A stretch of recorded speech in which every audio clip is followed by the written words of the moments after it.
Sasa ikatokea kwamba kuna wanaharakati na Watanzania ambao wanatumia haki zao za katiba, wakasema kwamba wanataka kuandaa maandamano ya tarehe 7 mwezi wa 7. Chadema haikuwa inashiriki kwa namna yote ile katika maandamano hayo, na ilisema wazi kabisa kwamba katika mikutano ile bado kwa tukifanya katiba mpya na Free Tundu Lissu, kusema siku ya maandamano ambayo itaishwa na chama itatajwa. Lakini Chadema haiwezi kumzuia Mtanzania asitumia haki yake ya kikatiba ya kuweza kuandamana. Kama watu wanaandaa maandamano, acha waandamane. Martin Luther King Jr. kule Marekani alikuwa wanaandamana. Mahatma Gandhi alikuwa wanaandamana.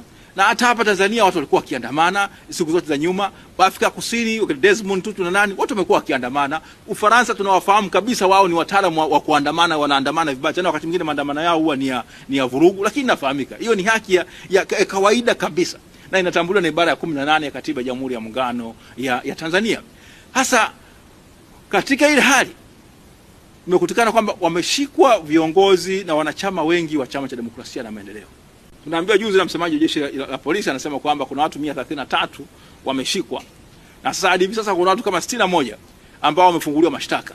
Na haya yamewakumba watu wetu. 61 ambao wamefunguliwa mashtaka kule Shinyanga. Tuna watu 17, mwingine anategemea pengine atafunguliwa mashtaka leo. Kuna wengine kule Mwanza 23 wamefunguliwa mashtaka. Hayo yote ni ya nini? Ni ya ugaidi. Kule Iringa wako 4 ugaidi. Mbeya wako 4 ni ugaidi. Dar es Salaam leo wamefunguliwa wale Pendo Kileo na wenzake wawili wamefunguliwa mashtaka tena ya ugaidi kule katika mahakama ya Kinondoni. Kuna kiongozi wetu alikuwa amefunguliwa na kufungwa kule Kahama. Baada tunashukuru leo Mungu Mwenyezi wa milele amesaidia kwamba hakimu katika rufaa yake imeweza kusikilizwa na uamuzi umetoka kwamba ameshinda ile rufaa yake ile Daskora. Tunashukuru.